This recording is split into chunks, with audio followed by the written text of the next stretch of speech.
the Mixed Open Show. Rick, I forgot how hard that intro was. Bro, wasn't that intro just hits, dude. It's the best. That's all I'm saying. Hey, we want to welcome you guys in for a Thunder Thursday Mixed Open Boy. Show. We're coming in hot. We're diving headfirst into the chaos surrounding USA Cycling's latest blunder that's shaken up the BMX community. Got confused riders, confused track operators, parents, coaches, everybody. We're going to break it down here. We got two people joining us this evening. And our friend over out on the West Coast, Mr. Rick Carter from the Beer Budget Show. How are you, Rick? Doing great, JT. How you doing? I'm doing good. Thanks for asking. And all the way down in the lovely state of Florida, Nick Jones, the man, the myth, the legend, the track operator, the team manager. You name it. You are coach. You do it all. How are you? Wonderful. Happy to be here, as always, again. Again and again. This is double digits for Nick now. Officially. We're, Yeah, baby. yeah, man. Hey, it's going to be a good night. You might get an ESPY award. Speaking of that, let's talk about that a little bit later. Some of them Dude, jokes were amazing. Amazing. Oh, I love that guy.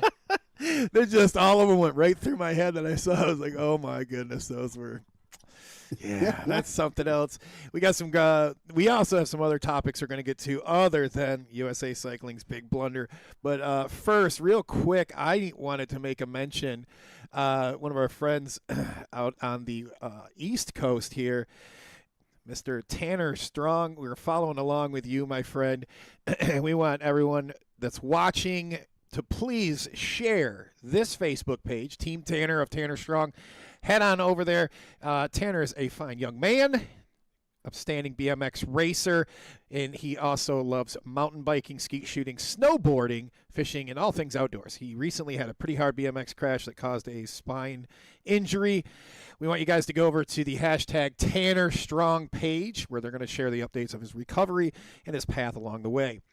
Head on over there, share that page, get as many people to follow along with it. We're going to put the the GoFundMe link in there if you guys want to help for Tanner Strong's recovery.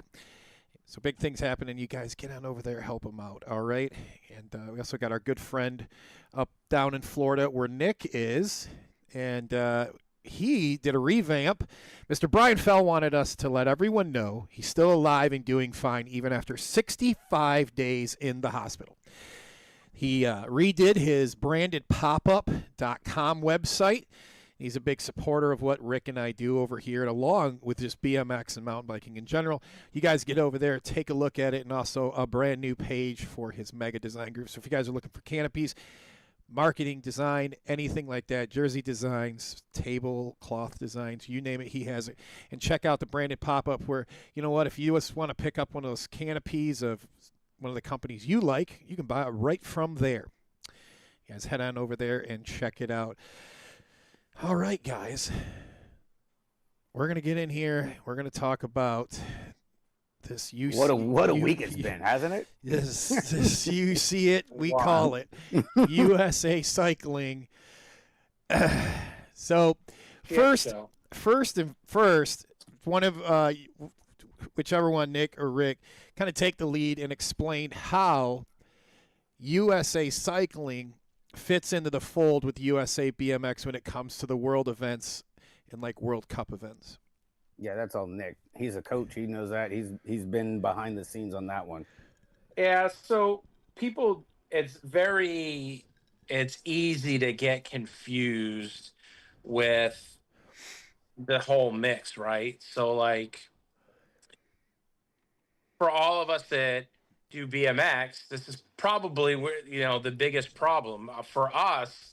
Our sanctioning body with everything that we do is we refer to USA BMX. I mean, they keep track of all of our rankings and points and everything. It's what we're used to here, right? You don't ever see USA Cycling for anything until it's time for Worlds or the Olympics. And the reason for that is UCI, which governs all the cycling, they recognize USA Cycling as the BMX governing body. So UCI looks to USA Cycling when it comes to our international events. So everything that we do here in the US is USA BMX. When it starts, international stuff, that is USA Cycling. Now, it gets even more confusing for parents that start doing worlds and everything in the challenge class, because they have to sign up for a USA Cycling license and the race is run by UCI, but then all the information that they get is all through USA BMX, and the coaches are through USA BMX, and so nobody really understands how this all fits together. But basically, in a nutshell, is when it comes to the international competition, USA Cycling just does not want anything to do with the younger challenge classes at all. They have no interest in it, no desire to do it. USA BMX is familiar with all the riders anyway. So, Chris Luna, Cody Wilson, they're technically UCI, but representing or USA Cycling, but along with USA BMX. So USA Cycling really just only wants to do the junior U23 elite international stuff. They don't do anything with the challenge classes. So that's the difference between the two, really. All right. So it comes around to the time for Worlds, the blunder that has happened. We can, either one of you guys can jump in on this one, explain this one. What's been the big, like, going around the water cooler, the big mistake that was made by USA Cycling? Well, the biggest issue right now is that there's 31 spots or something like that available to us when you do men, women, elite, U23 men and women, and then junior men and women.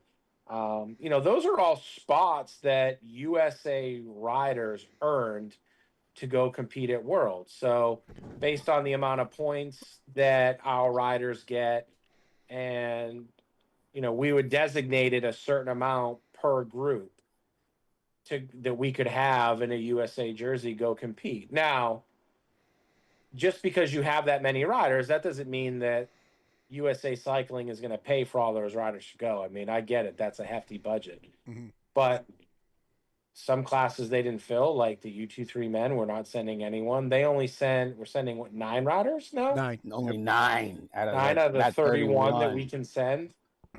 And the biggest complaint from a lot of people as an outsider looking in, not really involved in the selection process and how all those dynamics work, is that if USA Cycling was not going to spend the money and fund these riders, that in years past they were self-funding. So USA Cycling would say, listen, we're not going to pick you to be a funded rider. We're not paying for you to go, but if you want to pay for yourself to go, you can. Yeah. And you would go through USA Cycling, to sign up and everything, because you can't just go and pick up the phone and call UCI and be like, oh, hey, I want to, in the U23 class, I'm going to go ahead and sign up, and I'm going to go race in Denmark. Like, you have to go through your sanctioning body. Which, in this situation, is not USA BMX, because it's the Worlds, it's USA Cycling. You have to go through USA Cycling in order to sign up for these events or this event. Like, if you want to race a World Cup that they just had in France, you can't just go and show up and be like, hey, I'm here, like you would do at a national race. Mm-hmm. It doesn't work that way. You have to go through your sanctioning body. They would have to okay you to go and race over there. And with the World Cups, they let riders do that. They let riders go over there self-funded. They pay for everything to get themselves there. They race in the race. While they're there, they're not a part of anything that has to do with USA Cycling and Team USA, though. They're not wearing a USA jersey. They are not allowed in the USA tents in any way. They wouldn't get help from a USA Cycling mechanic if something happened to their bike. Like, none of that. Like, So they'll let you go self-funded, but you are completely separate and separated from the team itself. But they're not doing that with Worlds this year. They're not allowing or did not allow for any self-funded riders, which is bananas. So, you guys in watching, wherever you're watching, whether it's YouTube, Facebook, doesn't matter what channel you're on, if you're on Beer Budget or All Things BMX, put your stuff in the comments, and it all comes into Rick and I, and we can read them. If you guys got questions or you have comments you want to make, if you have experiences yourself that you've been dealing with, put them in there so we can share them, and we can talk about that. For example, Rhonda Bramer comments, gaps, development, education, and awareness communication, clear criteria, funded understanding of self-funded options. So Right. I know Rhonda races the boys race down at your track, so you see a lot of them. So if I'm getting this correctly, the big gaps with this is they're not explaining how this process is working to get to the Worlds, correct? No, it's now you can go to the USA Cycling website, and as of right now, actually, if you did that, the criteria that they have listed on the website now is for 2026 and no longer explains what 2025 is. So 2025 is really was all up in the air this year as far as what the criteria was. Now, being someone that is in the know and able to chat and discuss all of these things, I knew what the criteria was going to be for a rider that they were looking for to go to a World Cup this year, which is basically what you're looking at now. Okay. That's for 2026. But it was not clearly stated like this at all for 2025. I knew that they were going to be looking for riders that, in order to go to Worlds, you would have had to have made a semi at a World Cup. You had at least made the semi at a World Cup to be considered to go.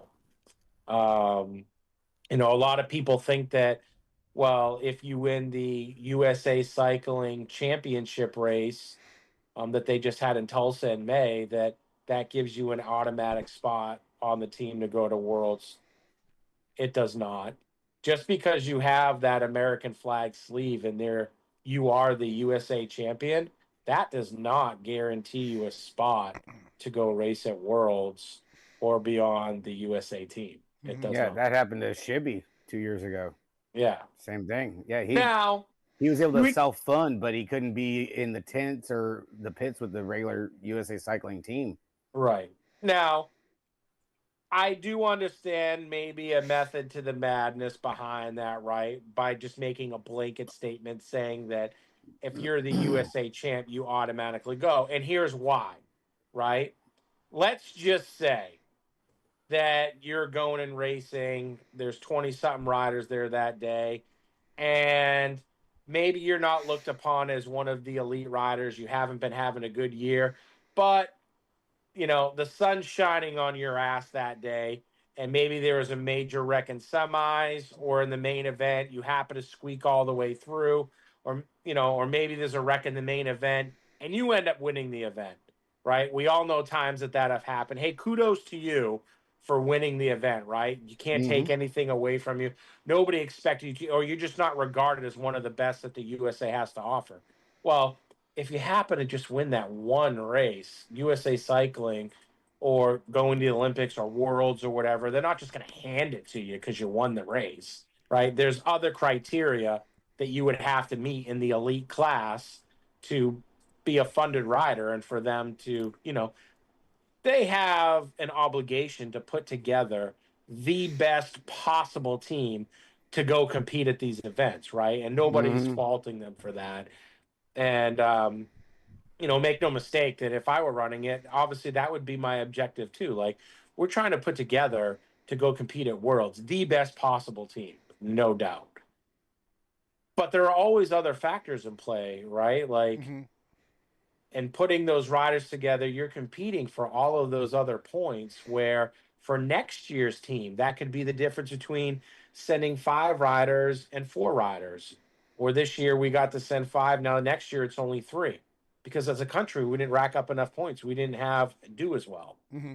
Right. So the more riders that you send there, at least it's like, playing the lottery, right? Like you can't bitch that you're not winning if you don't play.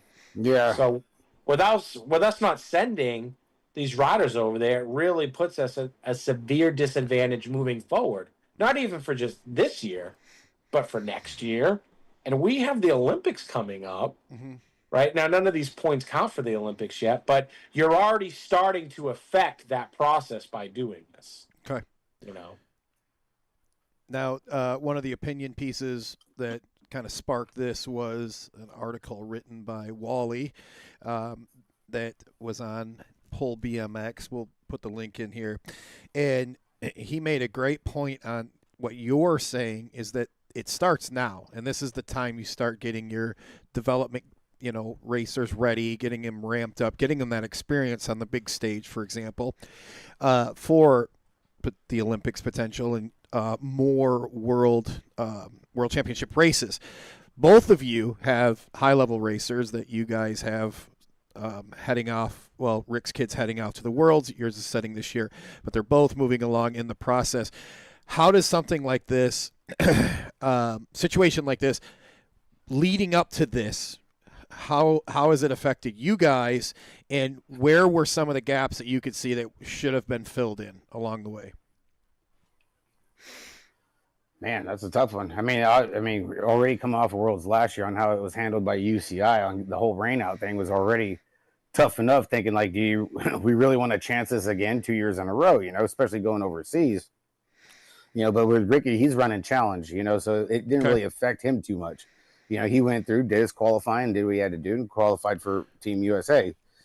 But then it's like, I got a mixed bag with USA Cycling because it's the same thing. Like, they don't care about like the challenge series. They're looking for the upper tier. You could look at take that and look at it too, on the collegiate side. Those collegiate racers in college are in that U23 range too, racing their butts off. They're doing big hill, small hill.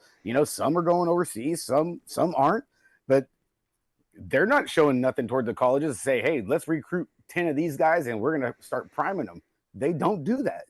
They don't even have anybody out there doing nothing. It's one race. It's a winner take all. For the past 2 years, my son's been in college. His college career is halfway over, and it's just like, man. Well, didn't you tell me at one time you've been to like a couple of races and no one was even under the tents? Nothing. The USA, USA Cycling. Nothing. No flyers. No, not a thing. No handouts. Trying to pump up the collegiate side or just in general. Everything on their website's road bike or gravel. And the collegiate side's what leads them into like the U23 and the juniors, and then up in the elites. Correct? It can, yeah. All right. Okay. Well, PJ O'Brien just chimed in. He said originally there were only 5 riders on the team. Be glad they added 4 extra riders. There would have been a lot more talk if they announced the team with the 4 they originally had left off the team. Listen, PJ, sounds spicy. I know, I understand, and I know who those 5 were, and I know what that team was, and it would have been even crazier than it is now, right? Like, to see a U23 class for us and not having any riders, no PJ O'Brien on there, no Cutter, no Popovich, right? Like, yeah, dude. Last year at Rock Hill, PJ O'Brien was World 2, right? And we're not sending him. We're not, like I said, Cutter Williams frequently makes World Cup main events, semis. He's been on podiums. Like, he ain't going. It's blank. They're not sending anyone. And now this is not a knock on any of the people that got picked. That is not the issue. I haven't heard one person say that the people that were picked, myself included, should not have been picked or don't deserve to go. Quite the contrary. We all agree that those are the riders that are being sent are all worthy and deserving of going. And we will all, myself included, cheer them on, watching these races in 2 weeks. Like, we will be cheering them on 100%. And that's actually the first time I've actually seen that, where like a list has come out and not one rider has been bashed or questioned or of why they're on the list. This is the first time I've seen that. Yeah. You know, there's been a lot of solidarity going toward those riders, and a lot The of people people that were having their picked back. right now are like, they're clear and obvious people that should be going. There's, Right. but, I mean, I could sit here and name off riders in class U23, no Rita. I mean, the one, honestly, that shocks me the most is the junior men class. We're only sending one in Evan Esposito, who absolutely should be going. Again, we'll make that statement known. But there are multiple other riders in his class and his age that he competes with that are just as good. We have a very good junior class. The current 16 or just turning 17 class, that group of riders, the Evan Espositos, the Tommy Brunis, the Gage Gomalicki, Chris Felker is the world champion of that age group. And he didn't even get the opportunity to self-fund. Never mind get picked, right? Like, just not going. These are all guys that consistently beat each other. They beat Evan all the time. Evan beats them.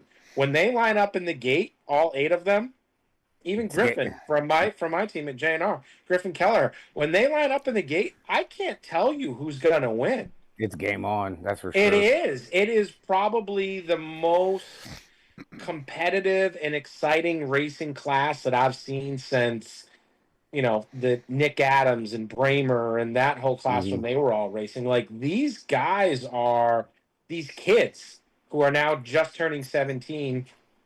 Some are already 17. They're elite BMX riders, and we're just fortunate that they're all racing in the U.S. right now. Like I said, Chris Felker is the world champion. Yeah. So, and he ain't going. Why do you think they would leave off some of these talented riders and not fill the spots? If by what you guys are saying, it was correct here. Like, we have the riders that could fill the spots. They're good. And there might even be the option for these riders to self-fund themselves where it doesn't even cost USA Cycling any money. Like, why would you not do that? I don't know. That's like the big kicker. That's what everybody is really up in arms about, is if you have these talented kids, why would you not let them go? Because case in point, right? Go back to, I use this with my daughter, okay? Because we have been caught up in this entire mix since the beginning of the year. So I have the emails, I have all of the, the camp information. Like, we're in the mix, right? Like, I'm part of this group. And I don't know why they wouldn't let them send. And what I told Avery was, like, because even she, when she hears about stuff like this, she's like, then what's the point? Why should we even bother putting in, this time and energy for this if we have really no say, no control, or not being treated fairly? And so I said, listen, first of all, don't ever let anybody else dictate what your dreams are and what it is, that your goals are. That's number one. Number two, perfect example, Bethany Shriver. Okay, when she was the junior world champion, moving up through the ranks, and she wasn't given a spot for Great Britain cycling team. And they were having the Olympics that year, and she self-funded, just like we are asking to be done with all of these riders, right? She self-funded. She was not given a spot. They were not paying her way to go for British cycling at all. But they allowed her to go to the races and self-fund. She earned her way, making podiums and do whatever and kicking ass all the way to a spot on the Olympic team as a self-funded rider and won the gold medal. Yep. Like, so don't tell me that it can't be done. We're talking about the sport. Exactly. Yeah, this is milliseconds that separate races. Like, anything could happen. Mm-hmm. Rhonda brings up another great point. Why, in quotations, the spots are going unfilled is the big unknown, and Right. so. Let me ask this: so with where you were speaking in the junior class, right? Correct. So Evan Esposito, he's going. Would there have been something he did that some of these other riders that were speaking that could potentially self-fund themselves not have done? No, which Okay. blows my mind, right? Like, again, going back into it from January and February, when all this stuff started happening, right? The criterias are coming out, the information on camps. We get an email. And again, this is no knock on Evan. Evan should be going to Denmark 100%. He's earned his way in. He's had a phenomenal year. I pick him hands down. Having said that, for the other riders, we got emails sent to us saying, "Hey, you've been identified as a potential rider in for junior racing, part of Team USA. Please fill out this questionnaire. We want more of a bio on yourself." So Avery and I sat down. We filled it all out. We send it in. Once we collect all of the bios and emails and information from everybody, we'll email you back about upcoming camp for everybody to attend in Tulsa, blah, blah, blah. Awesome. The deadline comes and goes. We're like, all right, is there going to be like another email? So fire an email back off to German Medina, who's the USA cycling coach. Hey, got your email. Just making sure that you got our response that you had asked for. We don't want to miss out. Like, did you get the email? Like, no, there's no correspondence back and forth. Nothing. No response. So I started emailing some of the other parents. Hey, did you get a response? Nope. Have you heard from USA Cycling? Nope. A text message from German, like anything? Nope. Like, again, and these are all riders who were identified. They're not just riders who maybe wanted to do it, right? Like, this is riders, you contacted us and said, hey, we're considering you for the Team USA. Awesome. Excited about it.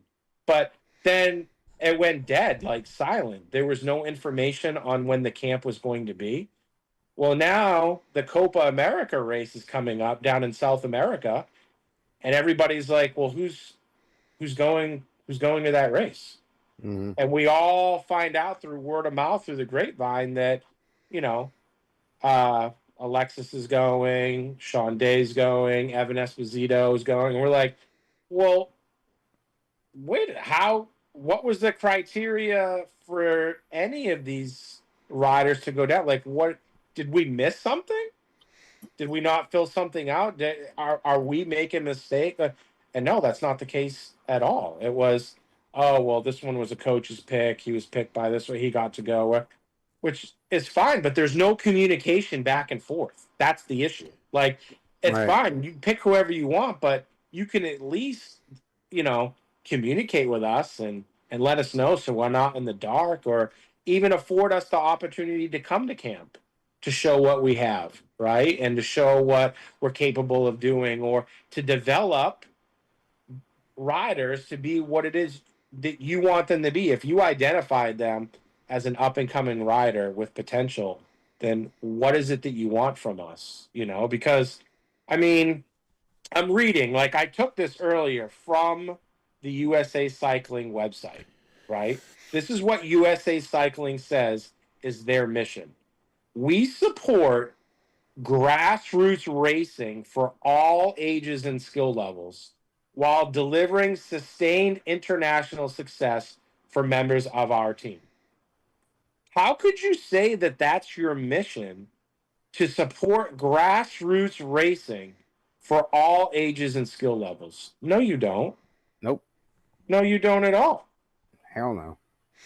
Again, and that's on their website. Like, this is what it tells you, things to consider for them, for the national team.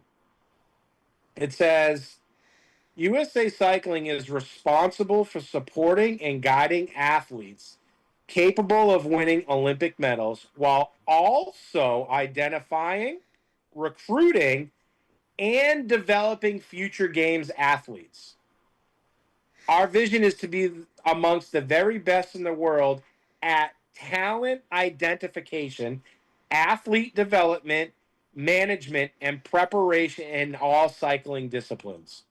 So they're saying one thing right there, right? They're saying that we're not just about the 2028 Olympics coming up.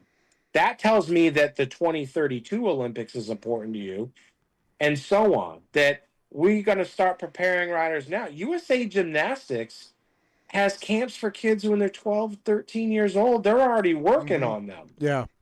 Yep. Like, if you're starting now for 2028, it's too late. You know, like, how can you put that on your website and then when people come back and say, well, they're not for developing and recruiting, that's not what they do. Well, that's not what it says on here. That's not what it says at all. Quite the opposite. Well, PJ chimed in. Did you get that one, Rick? Do you want to get? Yeah. Okay. You want to read that one?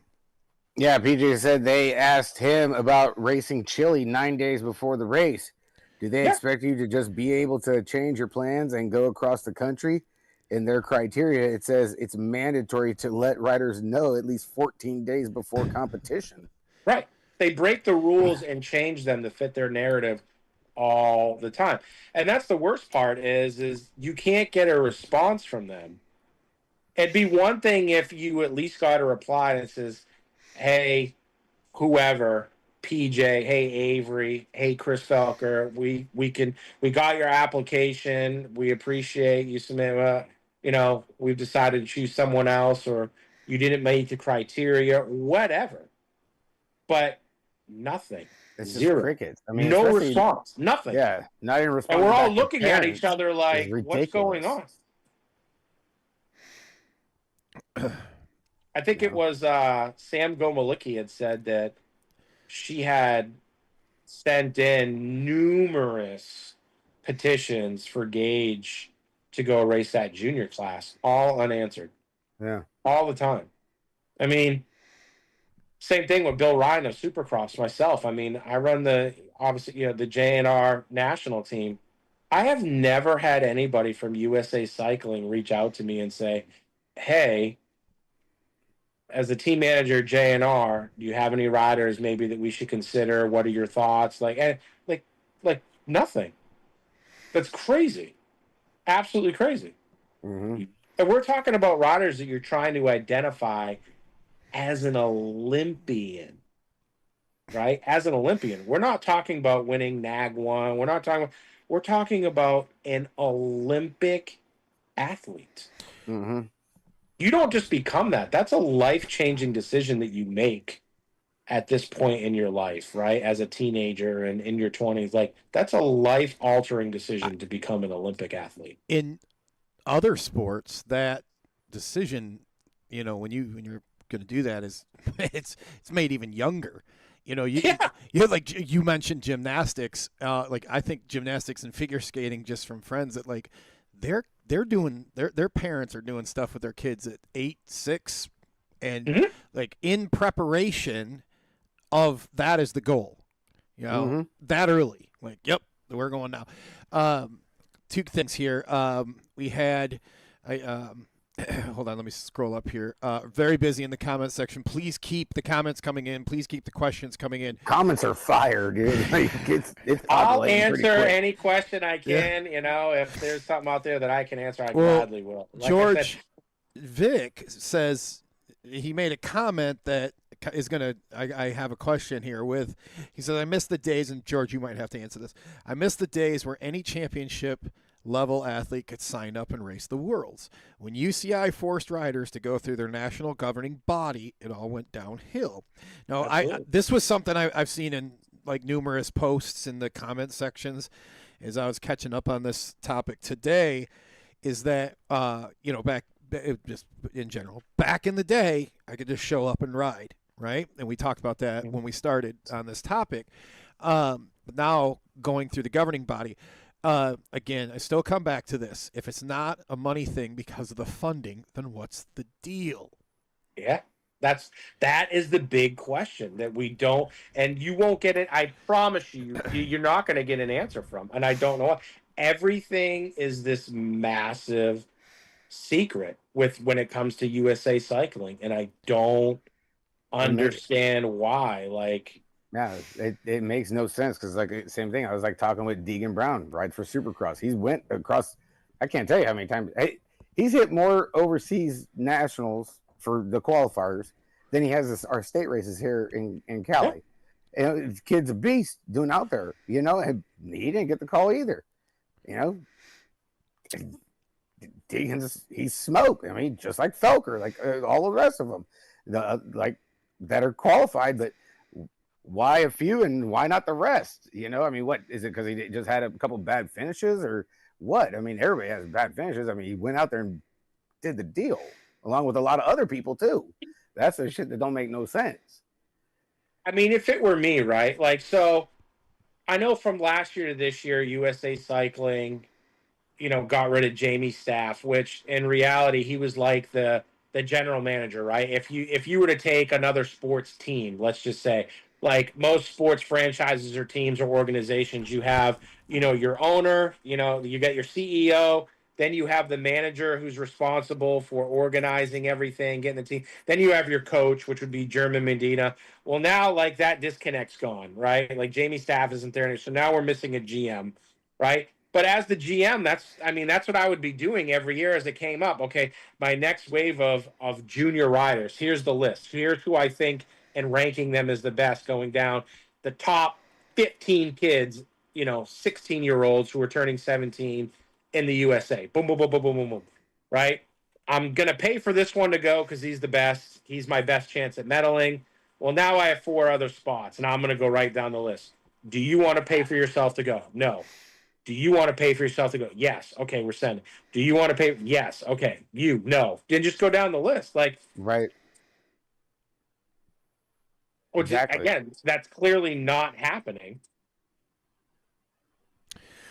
Well, Mo Collins proposes a question here. It's obvious the problem is USAC. That's United States Cycling there. Oh, I know what this question is going to be. Go ahead. Okay. They don't care about BMX. What, if anything, can be done about it?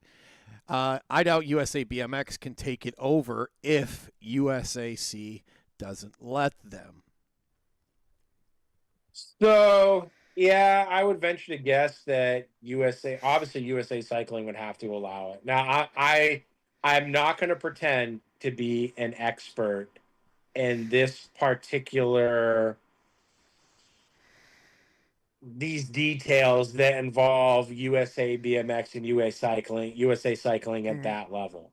What I do know is while USA BMX has zero say in the criteria or the selection process of who's going, right, in any of this, they do not. There is a correlation between the two, though. I mean, when you go on the USA Cycling site and you're looking at it and you're clicking on buttons, this is on the USA Cycling site. Right. And it says USA BMX is a proud supporter of BMX racing national team with Tulsa, Oklahoma serving as the team's official home. So we're talking about BMX in the United States. There's obviously a clear coalition there, or a clear unity, right? But no, USA BMX has no control over the picks for this stuff. Now, what would it take for USA BMX to be recognized by UCI as the BMX sanctioning body for the United States? I don't know. I really don't know. Number one, I don't know if USA Cycling would want to give that up. I really don't. I would think that they do because it's clear that they don't give a shit about BMX. No. So I would think that they would, but I can't speak for them either. Number two, I don't know if USA BMX would take that on with open arms. I don't know. You'd have to ask BA. Like, is that something you would even want to do?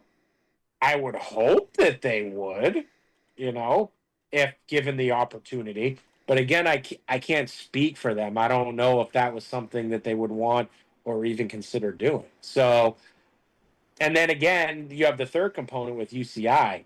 Like, would they even allow that? Like, what are the semantics that it would take for something like that to even happen? I have no idea. Would it be beneficial to, like, anybody involved in BMX in the US could clearly see that we would all be far better off with USA BMX running this portion of our cycling program. They know all the riders, they're heavily vested interest within the sport, and all of our, like, there's no doubt that we would be better off. That's just common sense.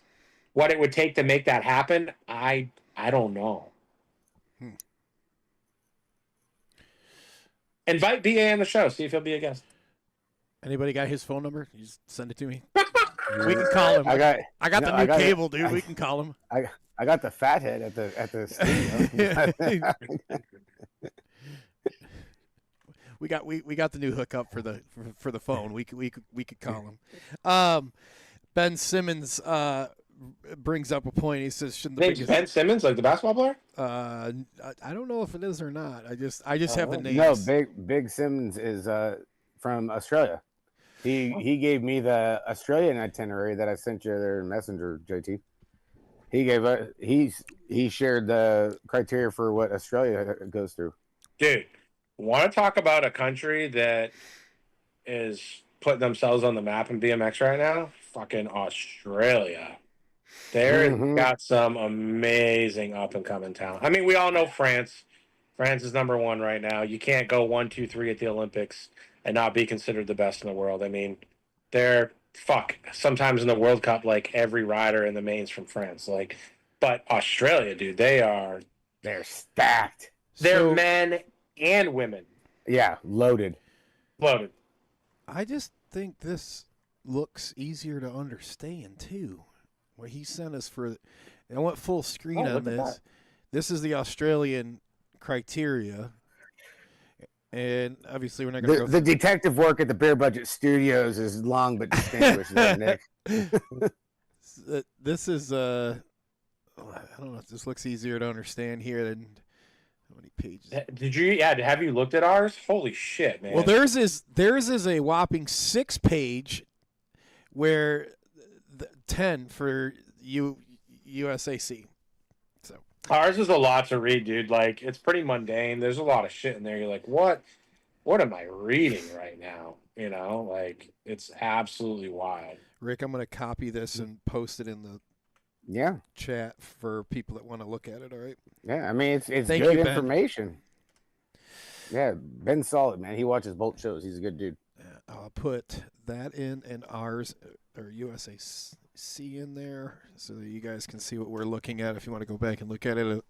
I mean, there's no way, in my opinion, if you're saying you're trying to get as many medals as possible, that you don't allow people to self-fund and go over themselves. I don't understand that, because you're giving yourself more opportunities, right? You're getting more balls in the pot. Like, you know, in the NBA draft lottery, each team gets so many ping pong balls. The more, you know, the more ping pong balls that you have in there, the better chance you have at the number one pick. Like, and that's the hard part when we do go overseas, because we got so many such slim numbers that we're outnumbered. So getting in and out of those like quarters and semis is a lot tougher. You know, but you got one USA rider out there, but you got 4 Frenchies and a quarter. Yeah, like, at the last couple World Cups, man, I'm looking. I was like, holy cow! Does France? They brought a team. What other country? There was 2 other countries, man, that they just stacked with riders in numbers, not just their talent. But it was like every other moto, there was like 2 or 3 riders. Like France and GB, I think. Yep, and I'll think of it here in a minute. Sorry. Who? Yeah, yep, yeah, that was one too. Yep. Let me go down here. Yeah. Where we at? There we go. All right. Sorry, I lost track here. There's too many monitors going. So on the flip side, right? We got US, BA's phone number. huh? We got BA's phone number. Damn, who gave that up? Someone's getting a notice tomorrow. All right. It ain't me. One. I want to delay it, obviously. One thing that I was really excited about this year that slipped in kind of late, but that they're doing is the futures class for USA BMX. So clearly, USA BMX is taking an entirely different approach than what USA Cycling is doing by identifying the youngest and best riders that we have within our future. All you have to do is watch that class and see how many young, talented kids that we have. And the very first race that we had for futures at Rock Hill, right? We already have the riders that are picked to go to South America. It's clear that we have, Team USA riders who are going to camp. All these decisions are being made while we're all left out in the dark. One of those riders, I'm sorry, putting him on the spot, but was Chris Felker. Chris Felker goes out there and wins the futures class. He beat Sean Day. He beat the riders that were selected to be on the team. So this is it just proves my point that there's plenty of riders who are capable if given the chance. They might not have to be funded. They don't have to be your pick. That's fine. No. But don't deny them the opportunity, the chance when they're clearly capable of doing it. Can I share that class has become my favorite one to watch? By far. No, not tooting horns here, nothing. That has become one of my favorite ones right there. That one. They got some fire rounds. They got some big freaking rider count, man. It's elbows and assholes, man, in that class. Shit. Yeah. Fuck yeah. Yeah, I mean. Fuck yeah. That's just, hell yeah. So yeah, it's been a very big. I will say a lot of the parents that I've talked to so far, Justin Wall, if you're watching, greatly appreciate that article that you wrote, because you wrote obviously a lot of the things that we were commenting, a lot of the things that we were feeling, and a lot of these young kids, they look up to him and they see him out there taking their photos and. Developed a relationship with him at the races that we go to. So I know that article was written from his heart, and seeing just knowing the devastation from a lot of these riders who put in a lot of work. Yeah, no, that was really cool. At first I was like, man, I read it, I started at 3 a.m. and I'm reading this. I'm like, man, Wally, really, he went from one level to a whole nother level with that article. And I was like, man, dude, that was deep. But then on the other side too, because we already know how bad it is with USAC. I'm thinking, man, dude, could this have poked the bear and maybe made shit worse too on the same level too? Well, I don't know if it can get any worse. well, no, that's true. Like I said in the beginning, I'm like, dude, this could be like WCW Nitro versus WWE Raw right now. Right. But then still on everything going on, USAC still never responded to nothing or reiterated or put a post on there. They really don't give a shit. It was business as usual. That post was 4 days ago or whatever day it was, a couple days ago. And it's just gravel, road bike. Oh, here's some freaking, I don't know, what junior high mountain bike league. Nothing else to be said or heard of on the BMX post for the 9 riders. Not a peep. So here's another unintended consequence that people don't think of either, right? So when you go and you read on the USA Cycling website for next year, they already have 2026 on there. And it says that you would had to have beaten, in order to be considered for next year, you have to have beaten make semis or riders that are world champion or that caliber consistently. Yeah. Right? It can't just be a one-time thing. Well, if you're racing or want to race in the junior class, that's only for riders that are 17 and 18 years old. Okay. Well, if you don't get to go over there and self-fund this year, how are you going to meet that qualification for next year? Because you didn't get to Right. do it this year. They took that away from you for next year as well. Where are you going to do that? The only place that you can do that is at the World Cups or the World Championship. But if they won't let you go as a 17-year-old kid, that means you don't get to do it next year either. Because you can't compete. So you're excluding them for next year too. Right. They're fucked. So they're going to miss. They could technically miss their entire opportunity to race For junior racing. Yes. That Yes. means they're going to sit for you. Then they got to wait for U23 and race at U23. But possibly. Correct. Now, here's the other kicker. It just says racing at World Cups to be considered for racing as a junior racer at this year's World Championship in Denmark. Well, just to confuse some of you a little bit more, World Cup racing, there is no junior racing at World Cups. It's U23 and Elite. So they're basing or would be basing your racing off of U23 racing at World Cup for a junior event at the World Championship. So my daughter's still 16. If she raced or competed, was able to go through all of the juniors this year, right? Mm-hmm. She would have been one of the youngest competitors at a World Cup race, racing against somebody that's 22 years old. And if she didn't make the semi, you weren't going to consider her at all for junior racing, which, don't get me wrong, obviously is still hard, but it's easier than racing everybody that's U23 combined.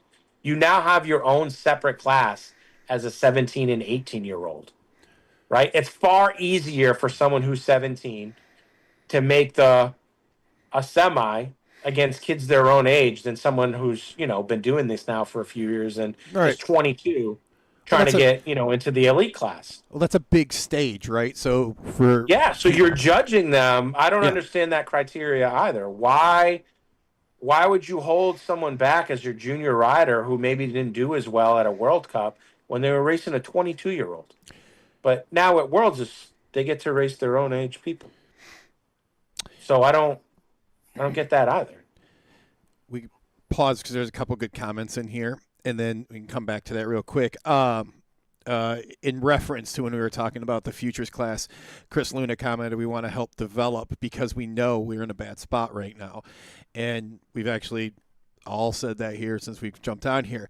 Melanie Albrecht comments, this just highlights the major disparities in the current attitude in the sport of BMX. Not allowing self-funding puts people in a position out of reach. So then what do you do? That points the finger at the rise of these invite-only events, which is very biased and doesn't support the mission they've been trying to preach, which is what you were reading and saying before. From their website. From their website. Thank goodness for futures, because without it, it's kind of bleak and uninspiring to want to compete at that international level. Right. Great put together. That's great. We also have Nick Valencia joining us here. Scott Cosick joining us. The group West Coast Nick. West Coast Nick. We also West have Coast Nick. Dirty Knobs tuning in. Thank you guys. Hollywood. What's up, Hollywood? Yeah, Mr. Fells joining us here. As we said, we also have Sean Gifford in here. And PJ O'Brien, as we said earlier. In the background with Stick with Nick is his bride, Jill. She's back there helping out. Bill Sharp has been chiming in here too. Jeff Osborne, we appreciate each and every one of you guys tuning in this evening. Very busy in here. If you've got comments and questions, put them in there. We're talking about the USA Cycling Blunder here, and we're diving into this. If you guys got questions, put them in the chat. This is interesting. I'm learning a lot from this, and I really appreciate you guys joining because you both have kids at this age that are at that level. So we can understand from your guys' point of view exactly how important this is and how important it was what they messed up here. And you tying it in to what you had just said, Nick, about this could be the one opportunity for so many kids to get there, or they lose it with their junior level racing. With what we backed up earlier, we're saying how this ramps up and ties into, U23, the elite, and then you go to the Olympics, and it reverberates all the way through, right? So 9 riders got chose. They deserved. We had 31 spots that we had a lot of other kids we could have sent. They won't allow them to self-fund themselves to even go. They just said, nope, sit down. But we're looking at many, many other countries that say they fill the rosters and send them, correct? Well, we were one of those countries in the past. We were one of those countries last year that had riders that were self-funding. Or there's not just, there's tiers too for USA Cycling for these riders, right? If you meet certain criteria and based on how well you do at this racing, you could be fully funded, you could be partially funded, you could be, right? So there are other ways for you when you're making this team. It's not just that you make the team and all of a sudden USA Cycling just paid for everything. That's not how it works. That's not how it works at all. In fact, I believe there's you have to put down $1,000 deposit just to go race to begin with, and they set up all of your your hotels and uniforms and registration and all that stuff. So somebody commented that earlier. They said it's almost like you load it up front and then you can get reimbursed, sort of thing. Right. So, and not everybody does either. Like I said, there's levels to the funding. So, the fact that, like we said, that it wouldn't cost them any money for somebody just to send themselves is just wild.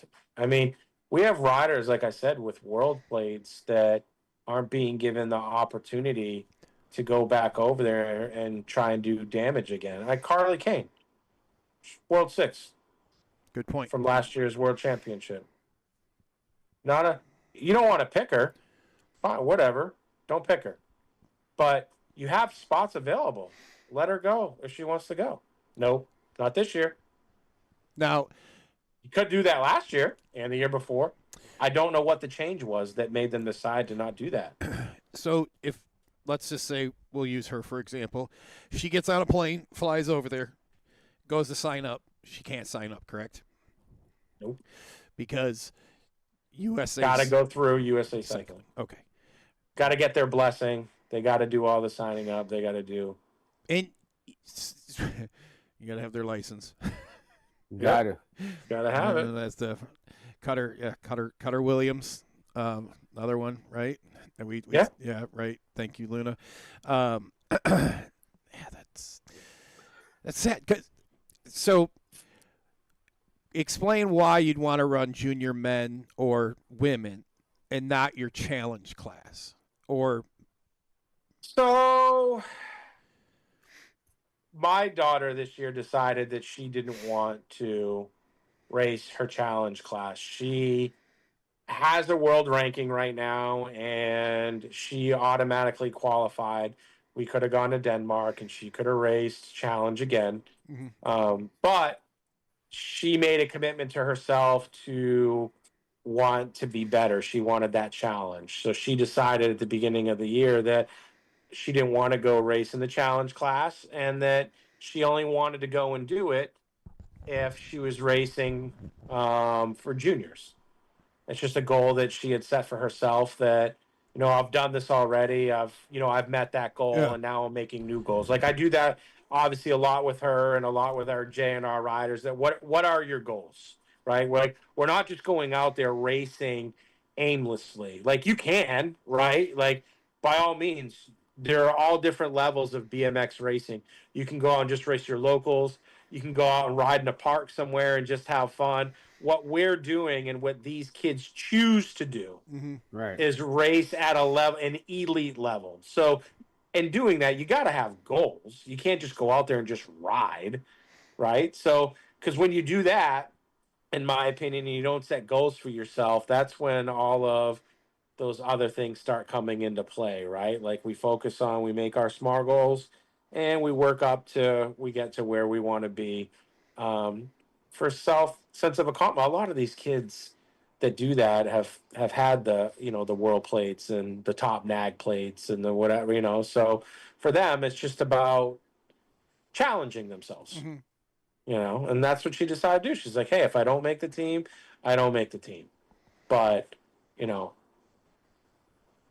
shit part of it is that when we're told that, hey, the reason why you're not even considered is because you didn't come to camp. Bro, you didn't tell us when camp was. We fired off 800 emails, and you told us that you were going to invite us to camp, but ain't nobody know when that was. All of a sudden, it's like, oh, by the way, so-and-so's at camp this week. Wait, what?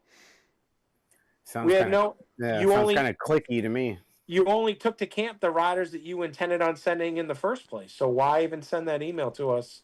So they did have a camp. They did have a camp at some point. They had camp, and they're gonna have another camp, according to their site and their criteria. They're gonna have another one, 25th of July in the fall, in Tulsa. Yeah. And which we were prepared to go. That's fine, right? But you can't tell us. And there was elite riders that fell into that mix as well that were told, well, you're not being considered because you didn't come to camp.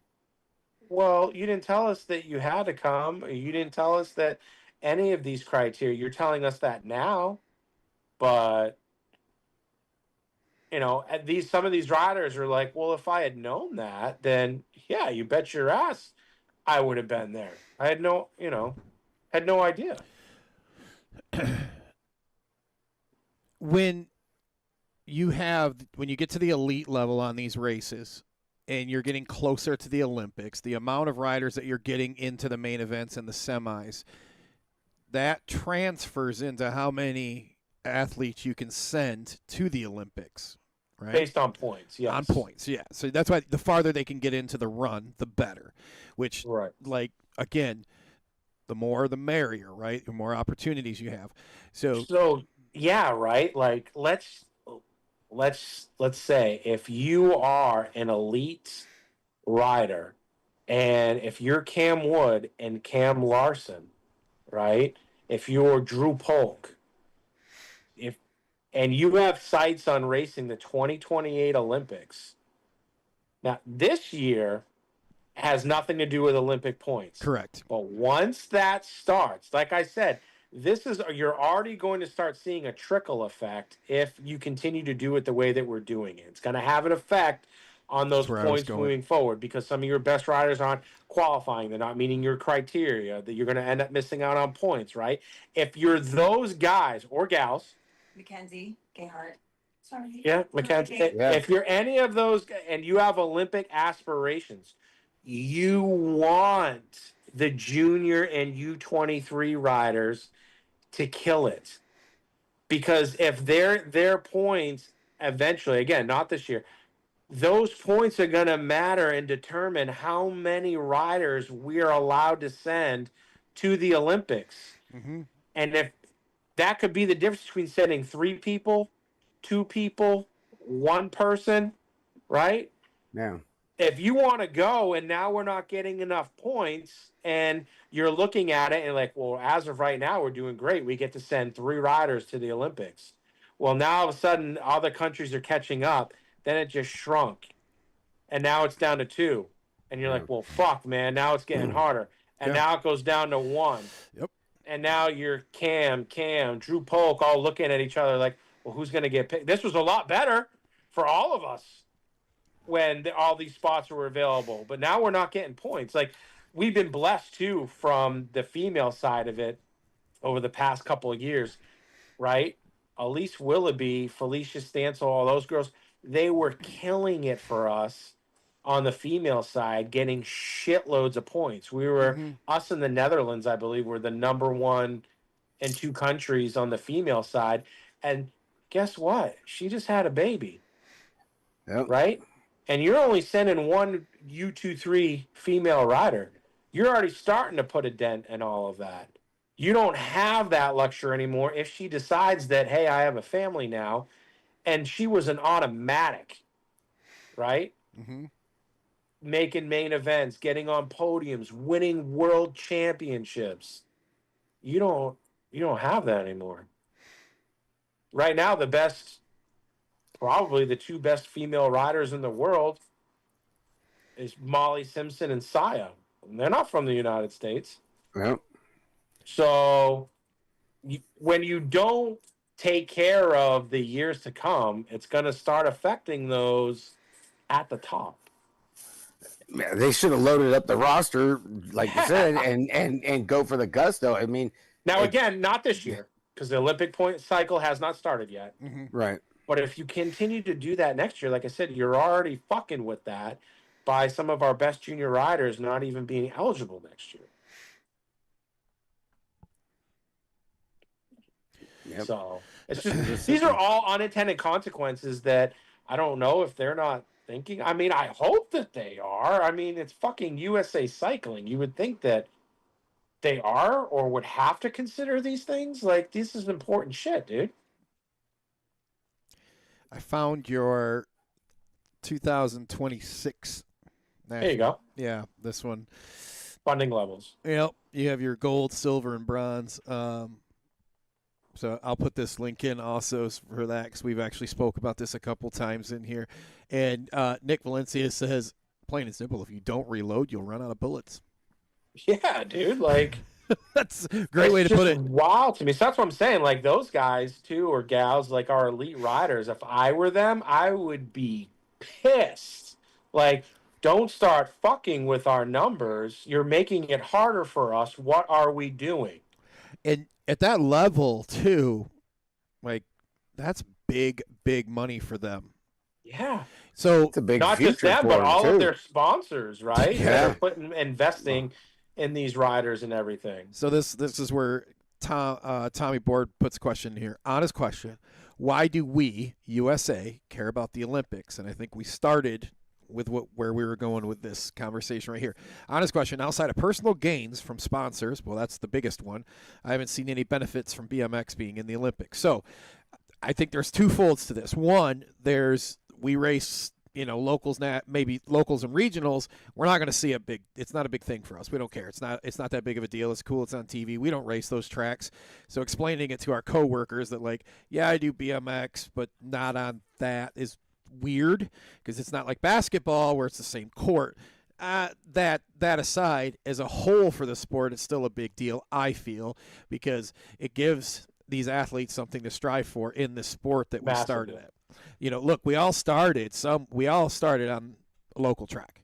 Nobody just went and started on an Olympic track. We all started on an Olympic track. It gives you something to strive for. And to the sponsor side of it, no, it has not brought money in droves into the sport of BMX, but it has helped in other ways where it's helped individuals. It's helped, I'm sure at some level it's probably helped bring money maybe to like the USA side of it, and maybe even at the USA BMX side where it's helped because they could sell it a little easier because it is an Olympic sport. I don't know. They can answer that.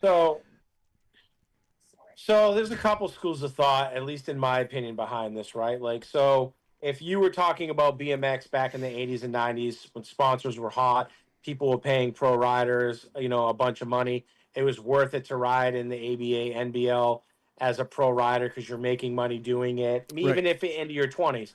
Not saying you're going to do that for the rest of your life, but you're making good money and you're having fun doing it. There was a reason to not care about the Olympics.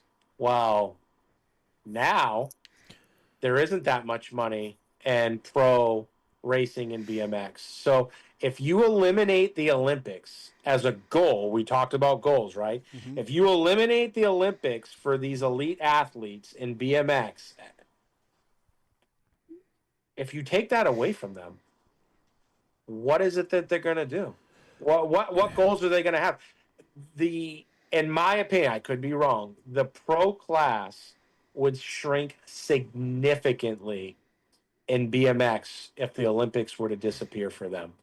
The risk versus reward financially is far too great that people will just, fuck it. Yeah. Like, why am I going out there risking it? They'll risk it to be a fucking Olympian, man. Like, we're talking about being, and I'm an Olympics whore. I don't care if it's summer, winter. I don't care if it's curling. I'm watching ping pong, dude, and cheering on the U.S. I don't give a shit. Mm-hmm. Bobsled, I'm in. So when you take that, and if you were to take that away from them, you think that they're going to risk going down that 8-meter hill No. and all of that for, you know, what they're being paid out right now? Like, that is a real thing for a lot of them making the Olympic team. And I can tell you this, if you were blessed enough in any sport to win an Olympic medal, that's life changing too. I'm not saying you're going to be a multimillionaire, but there's a lot that comes from being not just an Olympian, but having an Olympic medal. Go talk to Connor Fields right now and tell me that being an Olympic gold medalist hasn't changed his life and afforded him opportunities that he would not have had that not happened. Of course it does. Just Of course it does. go follow him on LinkedIn and see what it's done for him. Yeah, of course it does. Mm-hmm. So, yeah, no, if you take that, I would expect that the pro class in USA BMX would shrink significantly, or just around the world. Oh yes, definitely. BMX was an Olympic sport Globally, around the world, massive shrink. Yeah, and you'd feel it too in just the United States. Definitely globally, I think you'd probably lose at least a third globally. Yeah, it would be devastating for sure. So I mean, we've talked about this. That other countries have obviously, better ran governing bodies that take care of the athletes and have structures and this and that. So I remember the Denmark team there. All they had to do was get on. I think it was make a semi at a Gold Cup or a Gold Cup. Good Lord, a World Cup. And all they had to do, just make a semi at some point in the year, and they got a salary for the next year. That's massive. Mm-hmm. Right. Yeah. Now, that's just for the United States. Like, BMX is not regarded as, obviously a big sport. It's not football. It's not baseball. It's not soccer or whatever. But that's just for the U.S. Do you know what it's like for riders that go home to smaller countries with an Olympic medal? Oh, I know. If you're Maris Stromberg and you went and when he went home with those medals, do you know what that did for the people in his country? Mariana Pajón going home to Colombia with 2 gold medals. She is not just, they call her the queen of BMX. Like, she is the queen there. Like, that was for a smaller country. Like, just living. I mean, that completely changed her life forever. So that's why the Olympics are important in BMX right now, because as a pro rider, it's just not the same as it used to be. Like, that's a big deal. That's a good point. Ben says, just look how some federations are funded. Dutch. That is gangster right there. That's a gangster hit right there. Yeah, Dutch and GB funded by their local lottery and oil companies. Like, yeah.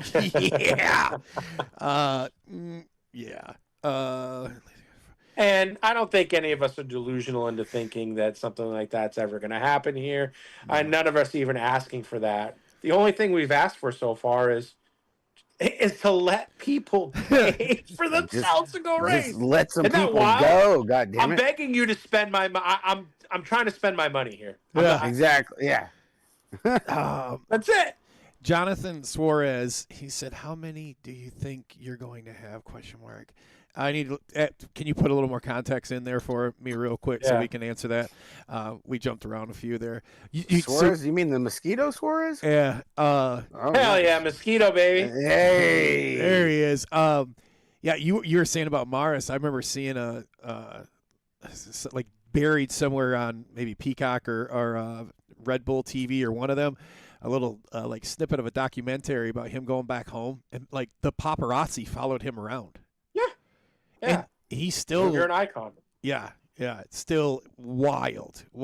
Still right now, that he goes home and he's followed around with the paparazzi and people wanting his autograph and things like that, which is great. I think, if Connor Fields walked into the movie theater in Midwest would anyone recognize him other than a BMXer?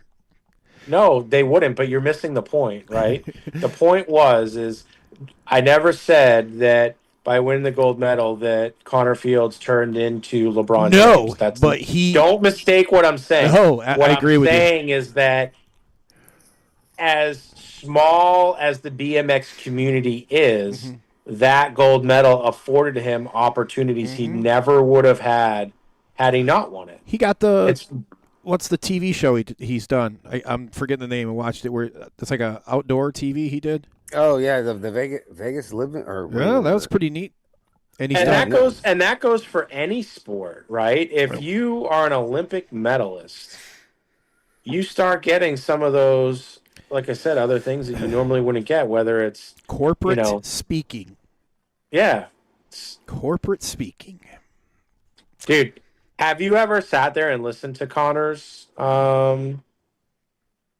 speech that he gives about his BMX career and everything that he went through? And I went to the TO Summit this year in Tulsa, and he was there as a guest speaker. Bro, not gonna lie, the Mungan started getting me. I shed a tear. Like, bro, he did an outstanding job, and yeah, if anybody gets a chance in the BMX community to hear him speak and give that presentation, it's fucking awesome. Hell, I've heard it just on other podcasts. It's just like, it's awesome. I mean, the guy was just programmed to win. Like, that's the mindset you need to have. How come USA Cycling didn't make him the coach for the BMX side like they did Nyquist? But then they ousted Nyquist because they didn't like Fart Friday. Way to crap on your grassroots BMX, dude. Everybody loved Fart Fridays, dude. Well, people don't, people can get on the no holds barred, or they can say whatever they want. That, just go ride your bike. It's just for fun or whatever. But it's not like that for some people. It's not like that for my daughter. It wasn't like that for, Ricky. It's not like that for the Connor Fields, right? Like, you spend all your time training and all the hard work and all the self-doubt and all of the things that you go through. And that was one of the things that Connor had said in his speech, that, fuck, man, I almost died. And BMX was my entire life. And that's why, like, even with, like, any other sports, like NFL players, right? They say that's a really hard thing to do. To do that, you're in, day in and day out every single day, and you retire and you're only the age of 32. And you're like, well, what the hell am I going to do now? What am I going to do now? Eat and sleep the business. Yeah, hopefully I have more than half of my life left, and I don't know what I'm going to do next. Like, that's a hard thing to comprehend. Me, like, as a police officer, like, when I started, I'm like, all right, I know I got 30 years of doing this. I know what I'm going to do over the course of my life. A lot of them are done by the time they're in their late 20s, maybe early 30s, if you're Joris, and they're like, well, now what? Yeah, what are other countries having a progression program? Are they taking these athletes and moving them into coaching and federation roles or anything like that? Well, all countries have it, and I'm not going to be jaded. There's politics in every federation. There's politics in every selection committee that you have. I mean, let's be serious. Josh Jolly was not in a fucking Australian jersey in World Cup racing. He will be. He wasn't funded. Like, that is bananas, dude. Yeah. Like, I don't know what the hell that they were doing. He will be for the World Championship, but he was out there not a funded. So it happens everywhere, right? Like, but that's not what any of us parents or anyone going through this is debating. We're not debating the picks at all. We're not saying that these riders that you've chosen should not be going and someone else should. We're not saying that. We're just asking to fill the vacancies that our country has earned. Yeah. We're not asking for anything extra. We still got riders in the bullpen. Okay? They're sitting there unfilled that we earned. Yeah. Willing to pay. To pay. Willing to go broke. Cash in the beer cans. Take it back. Well, guys, I want to say thanks for joining this evening, and everyone that joined us. Thank you guys. We really, really appreciate it. Do you guys got anything you want to throw out there before we button up? We've already hit our time. Oh, damn, that was Damn, quick. really? Yeah, dude. That was a quick It's hour and a half, Thursday. bro. Yeah, that's Thunder Thursday's coming in quick. Damn. For me, last shout out. I know I gave Justin Wall a shout out earlier. I also want to give a shout out to Chris Luna for sharing that Pole magazine article and holding steadfast with all of us that this affects and all the riders it affects. That was a really cool thing to do, and you didn't have to do that. You definitely could have played the corporate card that, hey man, I got to sit this one out, whatever, and you didn't, and that takes balls, dude, and we appreciate it.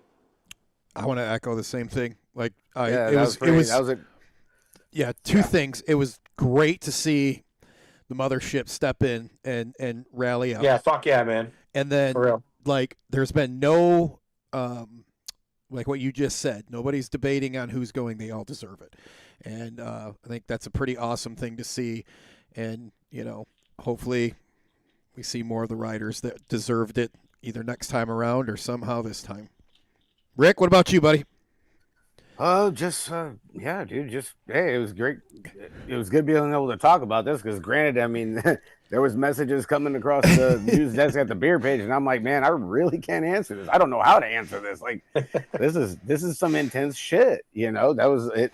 It really was. I mean, good thing, having Nick and his experience, and then Luna in on the other side, and Gmo in. I mean, a lot of people from the mothership tuning in tonight, and helping out, clarify, like, the USA BMX side of it and where they came across with it, and would have been nice to have USAC in the chat, but no fucking way, that ain't happening. They don't answer emails, dude. I'm surprised they didn't turn off their Facebook comments yet. Jesus, yeah, old Zuck, maybe he could put him in Facebook jail for being an asshole. I don't know, but everything's in the clear over here. Just buttoning up our series here in a week, and then we got finals in a month and a half. And other than that, we're chilling over here on the left coast. What you guys got going on down there in BMX in Florida? Man, we're always BMX. Yeah, you are. Well, right now it's slow. It's raining a lot. So, okay. But we're going to have our state series schedule here coming out soon for our October and November race. That's going to be coming out soon. I can't tell you where it's at. But, and then we're all anxiously awaiting the national schedule. I know that's going to be coming out here very shortly within the next couple of weeks. So everybody's waiting to see where we'll be going next year. And that's pretty much it, man. Getting ready to close out a year. We're almost in August. So Derby's almost here, bro. Yeah, it's wild. Well, we'll be down there. Melissa, Laura, and I will be down there for the Bangin' Bars series. Hell yeah, baby. Oh, it's going to be good times. It's going to be a good time. You got flat pedal challenge this weekend too, y'all. right? Peace out, y'all. Yeah, we have so the flat pedal race, Sunday is stop 3 on that. We, just like you guys, are getting a lot of rain too. So we're watching the weather because we got a state qualifier up north, and we're keeping an eye on that one. So you guys doing the flat pedal race, stay tuned. We're working on if we need to rain out. If not, we'll be at Richfield Sunday. I just got the award plates today from Gate 9. And, dude, he's killing it, Nick. He makes for each stop, first, second, and third, gets their a plate, and it's got the track logos and the sponsors, but they're all different for each stop. So I just got the Richfield ones. They are so nice. Yep. He just made us some plates for riders at our track who do their first 5 races. They will get a free Gate 9 plate for the front of their bicycle. So nice. Oh, nice. Shout out Gate 9. Appreciate it. Yeah. And I don't know if you caught this because he snuck it into Travis Turgeon's Facebook or social media. Go over to his story, Travis Turgeon's story, and you can see the prototype Gate 9 carbon fiber frame. Whoa. What? Yeah, buddy. Whoa. There's your teaser. Is that why we haven't been able to see Billy? Yeah, he's been hiding making that thing, man. So yeah, check it out. Travis posted a story today on it. Super sick looking, man. It's Bro, I'm going to pick up Avery's new bike from Uncle Kirk up there. that. JNR on Saturday. Am I allowed to morning. say what color it is, or is it not out officially yet? Oh, you can say it. Oh, that pink is something else, buddy. Bro, custom. Fuck. Oh. And who is it? Spicy chicken? Yeah, so Ross Hinton is a No. I don't know why she's saying no, but Ross Hinton is a friend of mine, and that I met through our daughters racing each other. Lily Hinton out in Colorado, and he's been doing some custom painting of frames, and it's hard to find somebody that can do it really well, carbon fiber and everything else. And so he's been hooking up a bunch of kids on our JNR team with some custom paint jobs and stuff. So look for Spicy Chicken, man. We've been posting the hell out of him, and he does a fantastic job, dude. Oh, look at that thing. Fuck. Yeah. There you go. Oops, let me go back. There it is. Carbon frame, huh? Yeah. Wow. Yeah. Did he go to Taiwan himself for that thing, or? Hey, we ain't heard. Billy can't leave Ohio. Come on. I don't know, man. We ain't heard Taiwan. from him in a while, so he might have been. We don't know. They got Mountain Dew. They got Diet Dew over there. You know, he'd be all right. Probably one of the kids that works in his basement is related to the guy. Or something. Right, we made it to Salt Lake. So, we made it to the ramp. Start putting it together. Sorry about that. Went to Mike Escamilla's story. Checking out the ramps. Well, again, thank you guys, everyone tuning in. It was an awesome show. Let's do this more often with you guys. It's always fun. Until next time, you guys have a great night. We'll see you.